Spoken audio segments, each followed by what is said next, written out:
क्या हाल चाल है बेरोजगार हो। वापस आ चुका है आपका भाई असुर एक्सप्लेनर एक नई वीडियो को लेकर, जिसमें हम थंडर लॉर्ड मांगा को आगे कवर करेंगे। तो जल्दी से वीडियो को लाइक और चैनल को सब्सक्राइब कर लो, क्योंकि मजा तो मैं इतना दिला दूंगा कि आप अपनी एक्स को भूल जाओगे और मेरे वीडियो को एंजॉय करने लगोगे। तो चलिए वीडियो को स्टार्ट करते हैं। जैसा कि हमने पिछले वीडियो में देखा था कि एल्डर डोंग ने अपने एमसी को अपना डिसाइपल बना लिया था ताकि वो अपने नुन्नू का बदला ले सके। फिर अपने एमसी को ये पता चल गया था कि पापा की परी इस सेक्ट की डिसाइपल है, लेकिन अपने एमसी को उस पर शक हो गया था कि शायद ये लड़की मेरा पीछा करते करते यहाँ तक पहुंची है। फिर अपना एमसी एल्डर डोंग के पीक तक पहुंचता है, जहाँ पर बिना मतलब के इल्जाम लगा के एल्डर डोंग उसे पीक के नीचे भेज देता है, जहाँ पर बहुत सारे फॉर्मेशन बने हुए थे और उसमें बहुत सारी स्पिरिट्स यानी घोस्ट कैद थे। और अपने एमसी को वहाँ पर पता चल गया था कि अननोन मास्टर यहीं पर नीचे में कैद है, जिस पर वो कहता है मैं आपको बचा सकता हूँ अननोन मास्टर। जिस पर तो अननोन मास्टर कहता है क्या तुम सच बोल रहे हो। और यहीं से ये चैप्टर कंटिन्यू होगा। इस पार्ट में अननोन मास्टर पूछता है क्या तुम सच बोल रहे हो बच्चे, क्या तुम मुझे यहाँ से बचा सकते हो। जिस पर अपना एमसी कहता है हाँ मैं बचा सकता हूँ। उसके बाद अपना एमसी बताना शुरू करता है कि यहाँ की एनर्जी है वो डार्क एनर्जी है, जिसके कारण ये एरिया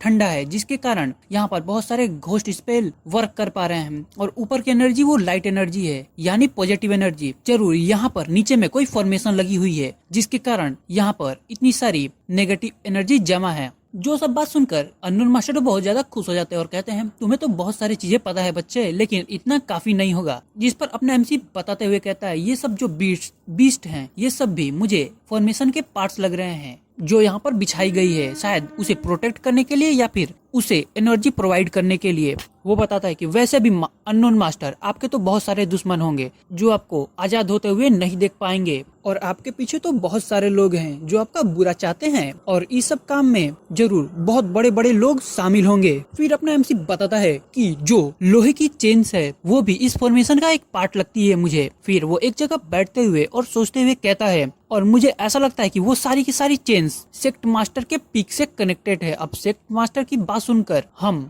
अपने अननोन मास्टर को देखते हैं जो कि बहुत सारे चेन से जकड़े होते हैं और उनके आसपास बहुत ज्यादा फॉर्मेशन लगी हुई होती हैं। और वो सेक्ट मास्टर का नाम सुनकर बहुत ज्यादा जोरों से हंसने लगते हैं और कहते हैं सेक्ट मास्टर वो साला दल्ला जिन्हें। फिर हम अपने एमसी को देखते हैं जो कहता है उन्हें इस तरह पागलों की तरह हंसते हुए अब आप ये मत कहिएगा कि जो अभी के सेक्ट लीडर है उन्होंने ही आपको यहाँ पर कैद किया है, और उसके साथ डोंग डाफा भी थे। फिर जब अननोन मास्टर अपने एमसी के बात का जवाब नहीं देते हैं तो अपना एमसी कहता है हेलो अननोन मास्टर, अब आप मुझे ये मत कहिएगा कि आप ही इस जुआनटियान सेक्ट के सेक्ट लीडर हैं। ये बोलने के बाद अपना एमसी जोर से पाद मारता है, जिसके कारण जमीन पर दरार आ जाती है। अरे रियल में समझ लेना ये अननोन मास्टर ने किया होता है, जो देखकर अपना एमसी हैरान हो जाता है और वो धड़ाम से धरती को तोड़कर नीचे पहुंच जाता है और एक जगह प्लेटफॉर्म पर धड़ाम से गिरता है। और वो कोई और जगह नहीं होती, वो वही जगह होती है जहाँ पर अपने अननोन मास्टर को कैद किया गया होता है। और अपना एमसी सनी लियोनी के पोज में उठते हुए अपने अननोन मास्टर को देखता है और उसे देखते हुए अननोन मास्टर उस पे चिल्लाते हुए कहते हैं आखिर तुम कौन हो और तुम्हें ये सब कैसे पता। जिस पर अपना एमसी कहता है सर, और वो सोचते हुए कहता है मैं तो एक लाइफ जी चुका हूँ, जिसके कारण मुझे बहुत सारी ऐसी चीजें देखने को मिली है मेरे पुराने लाइफ में, ये भी उनमें से कुछ अलग नहीं है। फिर अपने एमसी उस अननोन मास्टर से कहता है मैंने तो बस अंदाजा लगाया था। जो सब सुनने के बाद अननोन मास्टर शांत हो जाते हैं और कहते हैं अच्छा तो ठीक है, लेकिन तुम इतने से कल्टीवेशन के साथ मुझे यहाँ से नहीं बचा सकते, और अगर तुमने मुझे बचाने की कोशिश की तो तुम बहुत बड़े खतरे में पड़ सकते हो, इसलिए तुम यहाँ से चले जाओ, तुम्हारे लिए यही अच्छा होगा। जिस पर अपना एमसी सोचते हुए कहता है आखिर मैं जाऊँ कहाँ। जिस पर अपने मास्टर अननोन मास्टर कहते हैं इस दीवार के पीछे एक छुपा हुआ रास्ता है जिससे मिस्टिकल मार्शल आर्ट माउंट के केबल वे कनेक्ट है। फिर अपने अननोन मास्टर जो कि इस सेक्ट के पिछले सेक्ट लीडर है, तो अब हम इसको सेक्ट मास्टर बुलाएंगे, और सेक्ट मास्टर अपने एमसी को एक टोकन देते हुए कहता है ये मेरी तरफ से एक गिफ्ट है और अब तुम यहाँ से चले जाओ। जिस गिफ्ट को पाने के बाद अपना एमसी तो कहता है आपने मेरी बहुत ज्यादा मदद कर दी है सेक्ट मास्टर, पिछले सेक्ट मास्टर, मैं आपकी मदद करने के लिए जरूर आऊंगा, मैं अपने पूरी जी जान लगा दूंगा आपको यहाँ से बचाने के लिए, ये मेरा वादा है, मैं अपने खून का कतरा कतरा आप पर न्यौछावर कर दूंगा। फिर हमारा सीन शिफ्ट होता है और हम अपने पापा की परी को देखते हैं जो कि मिस्टिकल मार्शल आर्ट माउंट के केबल के पास खड़ी होती हैं और कहती हैं यही वो जगह है जहाँ पर कोई भी गार्ड नहीं होता है। फिर तभी अचानक उन्हें चेन्स की आवाज आती है तो वो ऊपर देखती हैं, और जब वो ध्यान से देखती हैं तो अपना एमसी उन्हीं केबल वेज का यूज कर नीचे आ रहा होता है, और वो आकर एकदम फ्लैश की तरह आइकॉनिक सी एंट्री मारता है अपने पापा की परी के सामने। फिर अपनी पापा को परी को देखते हुए कहता है, फिर से तुम यहाँ पर? जिस पर पापा की परी कहती है, तुम्हें ढूंढने का प्लान बना रही थी। जिस पर तो अपना एमसी गुस्सा हो जाता है और चिल्लाते हुए कहता है, आखिर ये कोइंसिडेंस कैसे हो सकता है? तुम एक बार मुझे मिली और तुमने वो बात भी नहीं बताई, तुमने दोबारा मुझसे मिला और उस बात को भी एक्सप्लेन नहीं किया, लेकिन ये तीसरी बार है, ये आखिर कोइंसिडेंस कैसे हो सकता है? चलो अब मुझे सच सच बताओ, क्या तुम मेरा पीछा कर रही हो? मिस्टिकल मार्शल आर्ट माउंट में इन्वेस्टिगेशन कर रही हो क्या तुम मेरा? जिस पर तो पापा की परी हैरान हो जाती है और वो कहती है कि मुझे पता चला था कि एल्डर डॉग के सामने तुम्हारा कुछ पंगा हुआ है और तुम उसी के डिसाइपल बन गए थे, इसलिए मुझे तुम्हारी चिंता हो रही थी, इसलिए मैं तुम्हारा पीछा कर रही थी। जो बात सुनकर अपने एमसी शांत हो जाता है और कहता है, आखिर तुम मेरी इतना चिंता क्यों कर रही हो? जिस पर पापा की परी कहती है, आखिर तुमने मेरी जान बचाई है तो मैं तुम्हारे लिए तो इतना चिंता कर ही सकती हूँ। जिसकी ऐसी प्यार भरी बातें सुनकर तो अपने एमसी को गुस्सा आ जाता है और वो अपने हाथ में लाइटनिंग बोल्ट तैयार करते हुए कहता है, अगर तुम सच नहीं बताना चाहती तो ठीक है। और वो उस पे अटैक करने ही वाला होता है कि अपने अटैक को वो चार्ज करना बंद कर देता है और कहता है, मैं लड़कियों पर दबाव नहीं डालता, कुछ भी जो वो नहीं बताना चाहती। उसके बाद वो वहाँ से जाने लगता है और कहता है, मेरे पास बहुत सारे पंगे हैं जिन्हें मुझे ठीक करना है और उनको सॉल्व करना है, तो आज के बाद मुझे परेशान करने के लिए मेरे सामने कभी मत आना। और वहाँ से जा ही रहा होता है कि तभी अपने एमसी के सामने लाल परी आ जाती है और अपना एमसी और लाल परी टकरा जाते हैं। और अपने एमसी को जब लाल परी देखती है तो कहती है, चलनी तुम आ गए। वो बहुत खुश होती है और कहती है, मेरे पास बहुत ज्यादा इम्पोर्टेंट चीज है तुम्हें बताने के लिए। उसके बाद हम देखते हैं कि अपनी लाल परी की नजर पापा की परी पे पड़ जाती है और वो पापा की परी से कहती है, क्या मैं तुम दोनों को परेशान तो नहीं कर रही हूँ ना? जिस पर तो अपनी पापा की परी शर्म आने लगती है। और अब हमें यहाँ पे पता चलता है कि अपनी पापा की परी भी चेल्ली को पसंद करती है, लेकिन तभी उन दोनों आगे बातचीत हो पाती तभी अपना एमसी लाल परी को दोनों हाथों से पकड़कर हिलाते हुए कहता है, आखिर तुम मुझे क्या बताने आई थी? वो तो बहुत जरूरी थी ना, तो पहले मुझे वो बात बता। अब अपने एमसी की बात सुनकर लाल परी अब अपने एमसी का हाथ पकड़ लेती है और कहती है, चलनी जब तुम वहाँ से चले गए थे तो मुझे ड्रैगन हेड माउंटेन में भेज दिया गया था, और जब मैं वहाँ पर पहुंची तो मैंने देखा कि ड्रैगन हेड माउंटेन का चीफ डिसाइपल झाओ कॉन्ग है, जो कि एक डीमन सेक्ट का मेंबर है। तभी अपनी पापा की परी कहती है, जहाँ तक मुझे पता है झाओ कॉन्ग एक अनाथ है जिसे इसी सेक्ट के एक एल्डर ने उस गोद लिया था। अब अपने पापा का परी को डीमन सेक्ट के बारे में ऐसे बातें करते हुए सुनकर अपनी लाल परी कहती है चेनली से, क्या ये लड़की हमारे साथ है? जिस पर अपने पापा की परी लाल परी से कहती है, तुम टेंशन मत लो जूनियर सिस्टर, मैं तुम्हारे साथ हूँ, क्योंकि मैं डीमन सेक्ट से नफरत करती हूँ, क्योंकि हाल ही में उसने मुझे मारने की कोशिश की थी और अपने आदमियों को भी मुझे मारने के लिए भेजा था। तो तुम मेरे साथ अपनी बातों को शेयर कर सकती हो और तुम मुझ पर ट्रस्ट कर सकती हो भी पूरी तरह से।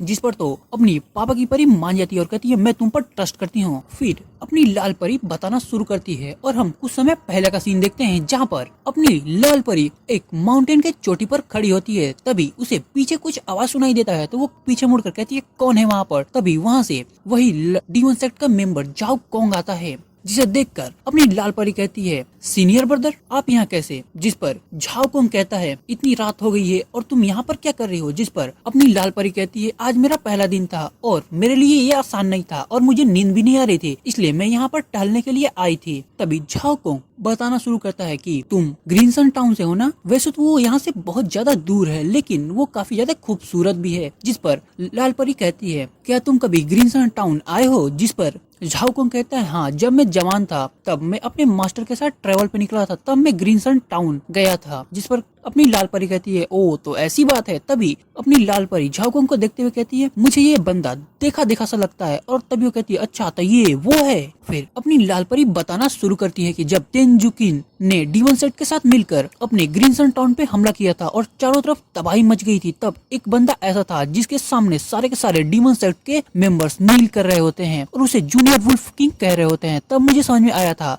ये जरूर इन सभी का लीडर होगा, क्योंकि उस बंदे ने ग्रीनसन टाउन के तबाही में जरा सा भी हाथ नहीं बटाया था, तब भी सारे के सारे डीमन सेक्ट मेंबर उसके सामने नील कर रहे होते हैं। और तुम लोग जूकिंग के बारे में भूल चुके हो तो मैं बता देता हूँ कि सेकेंड वीडियो में डॉन सुलिंग के साथ जो बंदा मिलकर अपने एमसी को मारने के लिए आया था, यानी अपने एमसी का चाचा, जो कि अपने एमसी के पिता को भी मारने की कोशिश की थी, ये वही बंदा है। फिर प्रेजेंट टाइम का हम सीन देखते हैं जहाँ पर अब अपनी लाल परी एकदम परेशान होकर अपने एमसी को पकड़ती है और कहती है, हमने तो जुआनटियन सेक्ट को इसलिए ज्वाइन किया था ताकि हमारा ग्रीनसन टाउन और अपनी फैमिली को प्रोटेक्ट कर सके, लेकिन अगर क्या हुआ हो जुआनटियन सेक्ट भी डीमन सेक्ट के साथ मिला हुआ हो। जिस जिसकी ये बात सुनकर अपना एमसी पापा की परी से कहता है, जैसा कि तुमने बताया, लगता है जुआनटियन सेक्ट वालों को अभी तक नहीं पता चला है कि जाओ कोंग डीमन सेक्ट का एक मेंबर है। जिस पर अपनी पापा की परी कहती है, हाँ तुम सही कह रहे हो चैनली, उन लोगों को नहीं पता है झाओ कंग की असली आइडेंटिटी के बारे में। फिर अपनी पापा की परी आगे कहती है कि जैसा कि तुमने बताया लाल परी, अगर सच में वो बंदे उसे जूनियर वुल्फ किंग कह रहे हैं, इसका मतलब तुम समझती हो Zhao Kong demon sect leader का नेफ्यू है, यानी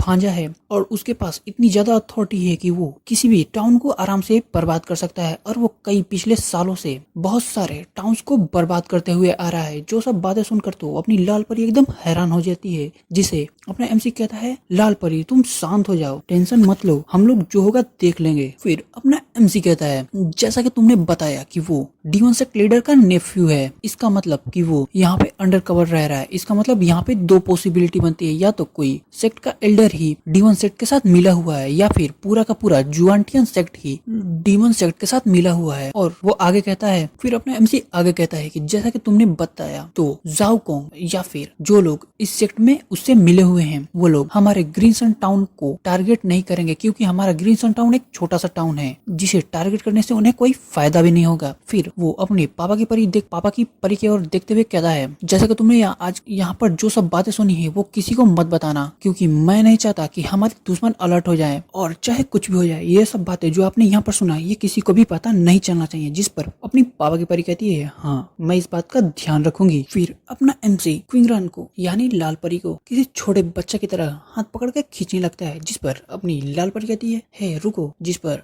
अपना एमसी कहता है, जल्दी चलो, क्योंकि हमें डीमन सेक्ट से पहले कुछ प्लान तैयार करना होगा ताकि उन लोगों का हम लोग काउंटर कर सके। उसके बाद उसे खींचते हुए वहां से ले जाता है, और कुछ देर चलने के बाद वो एक जगह रुककर क्विंगरान से कहता है, यानी लाल परी से, तुम्हें वो सब बातें उसके सामने बोलने की क्या जरूरत है, क्योंकि वो ना हमारी रिश्तेदार है ना हमारी फ्रेंड। जिस पर तो लाल परी कहती है, मुझे लगा तुम लोग किसी स्पेशल रिलेशनशिप में हो, इसलिए मैंने वो सब बातें वहाँ पर की है, लेकिन शायद मैं गलत थी। अब मुझे सारी बातें क्लियर हो गई है। और ये सब बातें बोलकर वो काफी ज्यादा खुश हो रही होती है और शर्मा रही होती है अपने एमसी को देखते हुए। जिसे इस तरह खुश और शर्माते हुए देखकर अपना एमसी कहता है, तुम इतनी खुश और शर्मा क्यों नहीं हो। जिस पर लाल परी कहती है, इसे तुम्हारा कोई लेना देना नहीं है। फिर वो बात बदलते हुए कहती है, तुम्हें तो एल्डर डोंग ने एक स्पेशल जगह पे कैद किया हुआ होता है, लेकिन तुम वहाँ से बचकर आधी रात को बाहर कैसे आए। जिस पे अपना एमसी कहता है, मैं तो भाग आया हूँ। जो बात सुनकर अपनी लाल परी हैरान हो जाती है और कहती है, ये तुमने क्या किया। जिस पर अपना एमसी कहता है, मैं अभी तक किसी के नजर में नहीं आया हूँ, और कोई आइडिया हो तो मुझे बताओ। जिस पर वो शर्माते हुए कहती है, जिस पर लाल परी कहती है, मैं भी तो इस सेक्ट में नहीं हूँ, मुझे क्या पता कि मैं कैसा आइडिया तुम्हें दे सकती हूँ। मुझे कुछ आइडिया नहीं आ रहा है, लेकिन मेरे पास एक आइडिया है, क्यों ना तुम मेरे साथ ही मेरे सेक्ट में रुक जाओ। फिर हमें पता चलता है कि अपनी लाल परी भी अपने एमसी को